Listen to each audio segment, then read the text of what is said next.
Chapter 15. Dr. Seward's diary continued. For a while, sheer anger mastered me. It was as if he had, during her life, struck Lucy on the face. I smote the table hard and rose up as I said to him, "Dr. Van Helsing, are you mad?" He raised his head and looked at me, and somehow the tenderness of his face calmed me at once. "Would I were," he said. "Madness were easy to bear compared with truth like this. Oh, my friend, why think you did I go so far round? Why take so long to tell you so simple a thing? Was it because I hate you and have hated you all my life? Was it because I wished to give you pain? Was it that I wanted, now so late, revenge for that time when you saved my life, and from a fearful death? Ah, no." "Forgive me," said I. He went on. "My friend, it was because I wished to be gentle in the breaking to you, for I know you have loved that so sweet lady. But even yet, I do not expect you to believe. It is so hard to accept at once any abstract truth, that we may doubt such to be possible, when we have always believed the no of it. It is more hard still to accept so sad a concrete truth, and of such a one as Miss Lucy. Tonight I go to prove it. Dare you come with me?" This staggered me. A man does not like to prove such a truth. Byron accepted from the category jealousy, and proved the very truth he most abhorred. He saw my hesitation and spoke. "The logic is simple. No madman's logic this time. Jumping from tussock to tussock in a misty bog.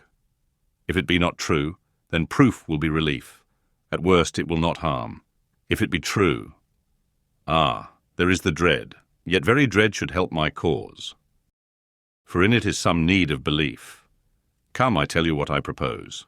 First, that we go off now and see that child in the hospital. Dr. Vincent of the North Hospital, where the papers say the child is friend of mine, and I think of yours since you were in class at Amsterdam. He will let 2 scientists see his case if he will not let 2 friends. We shall tell him nothing, but only that we wish to learn. And then, he took a key from his pocket and held it up. And then we spend the night, you and I, in the churchyard where Lucy lies. This is the key that locked the tomb. I had it from the coffin man to give to Arthur." My heart sank within me, for I felt that there was some fearful ordeal before us. I could do nothing, however, so I plucked up what heart I could and said that we had better hasten, as the afternoon was passing. We found the child awake. It had had a sleep and taken some food, and altogether was going on well. Dr. Vincent took the bandage from its throat and showed us the punctures. There was no mistaking the similarity to those which had been on Lucy's throat. They were smaller, and the edges looked fresher. That was all. We asked Vincent to what he attributed them, and he replied that it must have been a bite of some animal, perhaps a rat. But for his own part, he was inclined to think that it was one of the bats which are so numerous on the northern heights of London.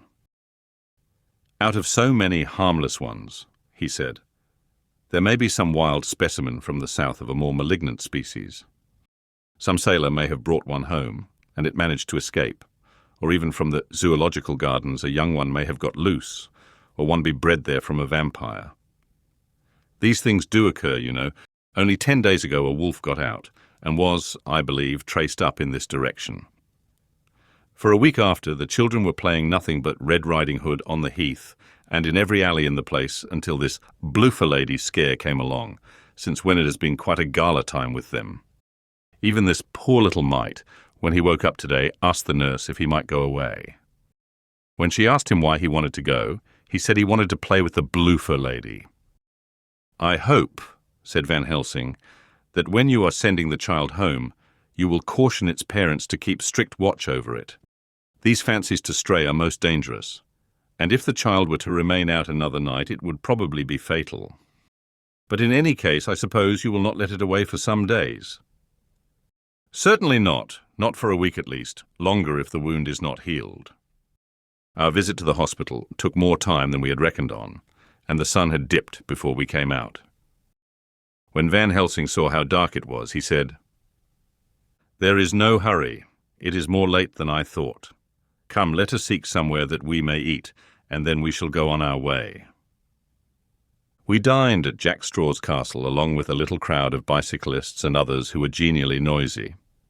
About 10 o'clock we started from the inn. It was then very dark, and the scattered lamps made the darkness greater when we were once outside their individual radius. The professor had evidently noted the road we were to go, for he went on unhesitatingly. But as for me, I was in quite a mix-up as to locality. As we went further, we met fewer and fewer people, till at last we were somewhat surprised when we met even the patrol of horse police going their usual suburban round. At last we reached the wall of the churchyard, which we climbed over. With some little difficulty, for it was very dark and the whole place seemed so strange to us, we found the Westenra tomb. The professor took the key, opened the creaky door, and standing back politely, but quite unconsciously, motioned me to precede him. There was a delicious irony in the offer, in the courtliness of giving preference on such a ghastly occasion.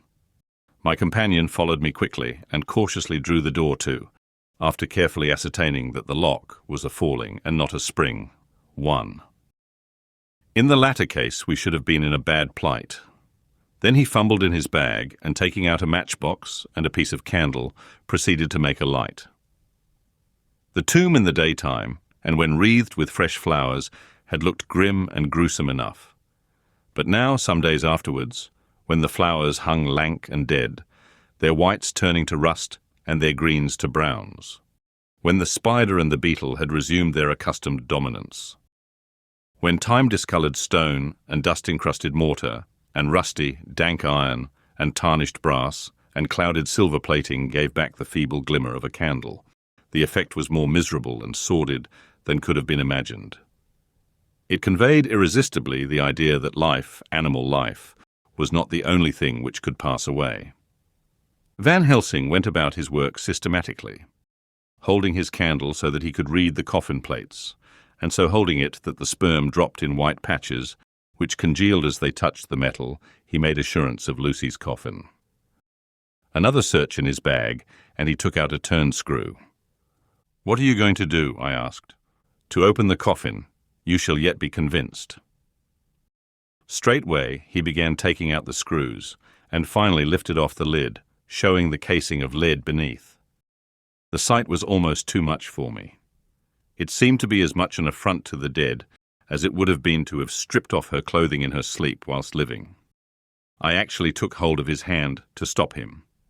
He only said, "You shall see," and again fumbling in his bag, took out a tiny fret saw. Striking the turnscrew through the lead with a swift downward stab, which made me wince, he made a small hole, which was, however, big enough to admit the point of the saw. I had expected a rush of gas from the weak old corpse. We doctors, who have had to study our dangers, have to become accustomed to such things, and I drew back towards the door. But the professor never stopped for a moment. He sawed down a couple of feet along one side of the lead coffin, and then across and down the other side. Taking the edge of the loose flange, he bent it back towards the foot of the coffin, and holding up the candle into the aperture, motioned to me to look. I drew near and looked. The coffin was empty. It was certainly a surprise to me, and gave me a considerable shock, but Van Helsing was unmoved. He was now more sure than ever of his ground, and so emboldened to proceed in his task. "Are you satisfied now, friend John?" he asked. I felt all the dogged argumentativeness of my nature awake within me as I answered him. "I'm satisfied that Lucy's body is not in that coffin, but that only proves one thing." "And what is that, friend John?" "That it is not there." "That is good logic," he said, "so far as it goes. But how can you account for it not being there?" "Perhaps a body snatcher," I suggested. "Some of the undertaker's people may have stolen it." I felt that I was speaking folly, and yet it was the only real cause which I could suggest. The professor sighed. "Ah, well," he said, "we must have more proof. Come with me." He put on the coffin lid again, gathered up all his things and placed them in the bag, blew out the light, and placed the candle also in the bag. We opened the door, and went out. Behind us, he closed the door and locked it. He handed me the key, saying, "Will you keep it? You had better be assured." I laughed. It was not a very cheerful laugh, I'm bound to say, as I motioned him to keep it. "A key is nothing," I said. "There may be duplicates, and anyhow it is not difficult to pick a lock of that kind." He said nothing, but put the key in his pocket. Then he told me to watch at one side of the churchyard whilst he would watch at the other. I took up my place behind a yew tree, and I saw his dark figure move until the intervening headstones and trees hid it from my sight. It was a lonely vigil. Just after I had taken my place, I heard a distant clock strike 12, and in time came 1 and 2. I was chilled and unnerved, and angry with the professor for taking me on such an errand and with myself for coming. I was too cold and too sleepy to be keenly observant, and not sleepy enough to betray my trust, so altogether I had a dreary, miserable time. Suddenly, as I turned round, I thought I saw something like a white streak moving between 2 dark yew trees at the side of the churchyard farthest from the tomb. At the same time, a dark mass moved from the professor's side of the ground and hurriedly went towards it. Then I too moved, but I had to go round headstones and railed off tombs, and I stumbled over graves. The sky was overcast, and somewhere far off an early cock crew. A little way off, beyond a line of scattered juniper trees, which marked the pathway to the church, a white, dim figure flitted in the direction of the tomb. The tomb itself was hidden by trees, and I could not see where the figure disappeared. I heard the rustle of actual movement where I had first seen the white figure, and coming over, found the professor holding in his arms a tiny child. When he saw me, he held it out to me and said, "Are you satisfied now?" "No," I said, in a way that I felt was aggressive. "Do you not see the child?" "Yes, it is a child, but who brought it here, and is it wounded?" I asked. "We shall see," said the professor, and with one impulse we took our way out of the churchyard, he carrying the sleeping child. When we had got some little distance away, we went into a clump of trees and struck a match and looked at the child's throat. It was without a scratch or scar of any kind. "Was I right?" I asked triumphantly. "We were just in time," said the professor thankfully. We had now to decide what we were to do with the child, and so consulted about it. If we were to take it to a police station, we should have to give some account of our movements during the night. At least we should have had to make some statement as to how we had come to find the child. So finally we decided that we would take it to the heath, and when we heard a policeman coming, would leave it where he could not fail to find it. We would then seek our way home as quickly as we could. All fell out well. At the edge of Hampstead Heath we heard a policeman's heavy tramp, and laying the child on the pathway, we waited and watched until he saw it, as he flashed his lantern to and fro. We heard his exclamation of astonishment, and then we went away silently. By good chance we got a cab near the Spaniards, and drove to town. I cannot sleep, so I make this entry, but I must try to get a few hours' sleep, as Van Helsing is to call for me at noon. He insists that I shall go with him on another expedition. The 27th of September. It was 2 o'clock before we found a suitable opportunity for our attempt. The funeral, held at noon, was all completed, and the last stragglers of the mourners had taken themselves lazily away. When looking carefully from behind a clump of alder trees, we saw the sexton lock the gate after him. We knew then that we were safe till morning, did we desire it. But the professor told me that we should not want more than an hour at most. Again I felt that horrid sense of the reality of things, in which any effort of imagination seemed out of place. And I realized distinctly the perils of the law which we were incurring in our unhallowed work. Besides, I felt it was all so useless. Outrageous as it was to open a leaden coffin to see if a woman dead nearly a week were really dead, it now seemed the height of folly to open the tomb again, when we knew, from the evidence of our own eyesight, that the coffin was empty. I shrugged my shoulders, however, and rested silent, for Van Helsing had a way of going on his own road, no matter who remonstrated. He took the key, opened the vault, and again courteously motioned me to proceed. The place was not so gruesome as last night, but oh, how unutterably mean-looking when the sunshine streamed in. Van Helsing walked over to Lucy's coffin, and I followed. He bent over and again forced back the leaden flange, and then a shock of surprise and dismay shot through me. There lay Lucy, seemingly just as we had seen her the night before her funeral. She was, if possible, more radiantly beautiful than ever, and I could not believe that she was dead. The lips were red, nay redder than before, and on the cheeks was a delicate bloom. "Is this a juggle?" I said to him. "Are you convinced now?" said the professor in response, and as he spoke he put over his hand, and in a way that made me shudder, pulled back the dead lips, and showed the white teeth. "See," he went on, "see, they are even sharper than before, with this and this," and he touched one of the canine teeth and that below it. "The little children can be bitten. Are you of belief now, friend John?" Once more, argumentative hostility woke within me. I could not accept such an overwhelming idea as he suggested.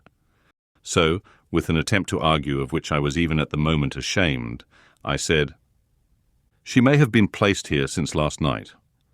"Indeed, that is so, and by whom?" "I do not know. Someone has done it."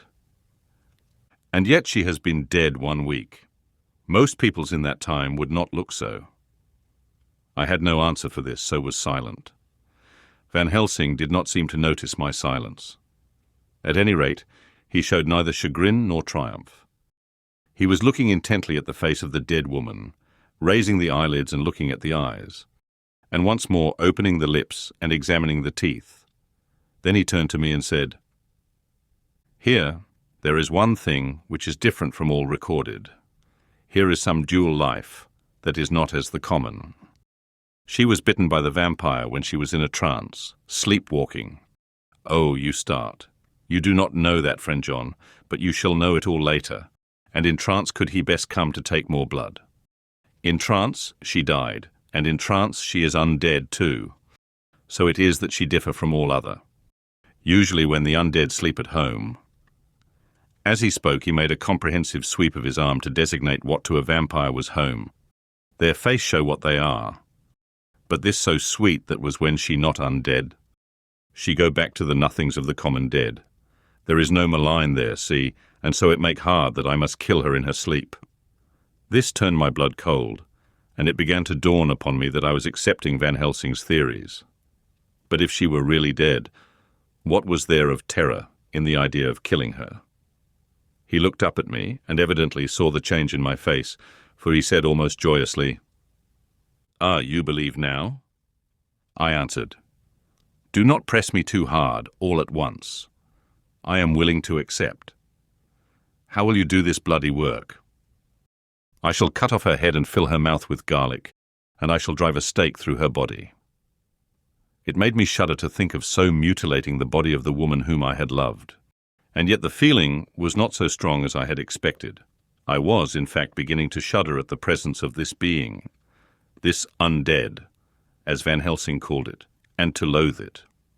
Is it possible that love is all subjective, or all objective? I waited a considerable time for Van Helsing to begin, but he stood as if wrapped in thought. Presently he closed the catch of his bag with a snap and said, "I have been thinking, and have made up my mind as to what is best. If I did simply follow my inclining, I would do now, at this moment, what is to be done. But there are other things to follow, and things that are 1,000 times more difficult in that them we do not know. This is simple. She have yet no life taken, though that is of time, and to act now would be to take danger from her forever. But then we may have to want Arthur, and how shall we tell him of this? If you, who saw the wounds on Lucy's throat, and saw the wounds so similar on the child's at the hospital, if you, who saw the coffin empty last night and full today with a woman who have not changed only to be more rose and more beautiful in a whole week after she die, if you know of this and know of the white figure last night that brought the child to the churchyard, and yet of your own senses you did not believe, how then can I expect Arthur, who know none of those things, to believe? He doubted me when I took him from her kiss when she was dying. I know he has forgiven me, because in some mistaken idea I have done things that prevent him say goodbye as he ought. and he may think that in some more mistaken idea this woman was buried alive, and that in most mistake of all we have killed her. He will then argue back that it is we, mistaken ones, that have killed her by our ideas. And so he will be much unhappy always. Yet he never can be sure, and that is the worst of all. And he will sometimes think that she he loved was buried alive, and that will paint his dreams with horrors of what she must have suffered. And again, he will think that we may be right, and that his so beloved was, after all, an undead. No, I told him once, and since then I learn much. Now, since I know it is all true, 100,000 times more, do I know that he must pass through the bitter waters to reach the sweet. He, poor fellow, must have 1 hour that will make the very face of heaven grow black to him. Then we can act for good all round and send him peace. My mind is made up. Let us go. You return home for tonight to your asylum, and see that all be well. As for me, I shall spend the night here in this churchyard in my own way. Tomorrow night you will come to me to the Berkeley Hotel at 10 of the clock. I shall send for Arthur to come too, and also that so fine young man of America that gave his blood. Later we shall all have work to do. I come with you so far as Piccadilly and there dine, for I must be back here before the sun set. So we locked the tomb and came away, and got over the wall of the churchyard, which was not much of a task, and drove back to Piccadilly. Note left by Van Helsing in his portmanteau. Berkeley Hotel directed to John Seward, M.D. Not delivered. The 27th of September. Friend John, I write this in case anything should happen. I go alone to watch in that churchyard. It pleases me that the undead Miss Lucy shall not leave tonight, that so on the morrow night she may be more eager. Therefore I shall fix some things she like not. Garlic and a crucifix, and so seal up the door of the tomb. She is young as undead and will heed. Moreover, these are only to prevent her coming out. They may not prevail on her wanting to get in, for then the undead is desperate, and must find the line of least resistance, whatsoever it may be. I shall be at hand all the night from sunset till after the sunrise, and if there be aught that may be learned, I shall learn it. For Miss Lucy or from her, I have no fear. But that other to whom is there that she is undead, he have now the power to seek her tomb and find shelter. He is cunning, as I know from Mr. Jonathan, and from the way that all along he have fooled us when he played with us for Miss Lucy's life, and we lost. And in many ways, the undead are strong. He have always the strength in his hand of 20 men. Even we 4 who gave our strength to Miss Lucy, it also is all to him. Besides, he can summon his wolf and I know not what. So if it be that he come thither on this night, he shall find me. But none other shall until it be too late. But it may be that he will not attempt the place. There is no reason why he should. His hunting ground is more full of game than the churchyard where the undead woman sleep, and the one old man watch. Therefore I write this in case. Take the papers that are with this, the diaries of Harker and the rest, and read them, and then find this great undead, and cut off his head and burn his heart, or drive a stake through it, so that the world may rest from him. If it be so, farewell. Van Helsing. Dr. Seward's Diary, the 28th of September. It is wonderful what a good night's sleep will do for one. Yesterday I was almost willing to accept Van Helsing's monstrous ideas, but now they seem to start out lurid before me as outrages on common sense. I have no doubt that he believes it all. I wonder if his mind can have become in any way unhinged. Surely there must be some rational explanation of all these mysterious things. Is it possible that the professor can have done it himself? He is so abnormally clever that if he went off his head, he would carry out his intent with regard to some fixed idea in a wonderful way. I am loath to think it, and indeed it would be almost as great a marvel as the other, to find that Van Helsing was mad, but anyhow I shall watch him carefully. I may get some light on the mystery. The 29th of September morning. Last night, at a little before 10 o'clock, Arthur and Quincy came into Van Helsing's room. He told us all that he wanted us to do, but especially addressing himself to Arthur, as if all our wills were centred in his. He began by saying that he hoped we would all come with him too. For, he said, there is a grave duty to be done there. You were doubtless surprised at my letter. This query was directly addressed to Lord Godalming. I was. It rather upset me for a bit. There has been so much trouble around my house of late that I could do without any more. I have been curious too as to what you mean. Quincy and I talked it over, but the more we talked, the more puzzled we got, till now I can say for myself that I'm about up a tree as to any meaning about anything. Me too, said Quincy Morris laconically. Oh, said the professor, then you are nearer the beginning, both of you, than friend John here, who has to go a long way back before he can even get so far as to begin. It was evident that he recognized my return to my old doubting frame of mind without my saying a word. Then, turning to the other two, he said with intense gravity, I want your permission to do what I think good this night. It is, I know, much to ask, and when you know what it is I propose to do, you will know, and only then, how much.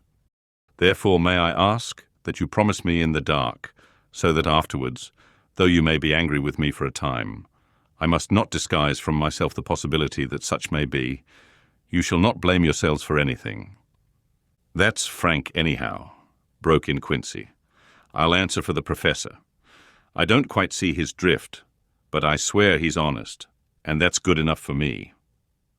I thank you, sir, said Van Helsing proudly. I have done myself the honor of counting you one trusting friend, and such endorsement is dear to me. He held out a hand, which Quincy took. Then Arthur spoke out. Dr. Van Helsing, I don't quite like to buy a pig in a poke, as they say in Scotland, and if it be anything in which my honor as a gentleman or my faith as a Christian is concerned, I cannot make such a promise. If you can assure me that what you intend does not violate either of these two, then I give my consent at once, though for the life of me, I cannot understand what you are driving at.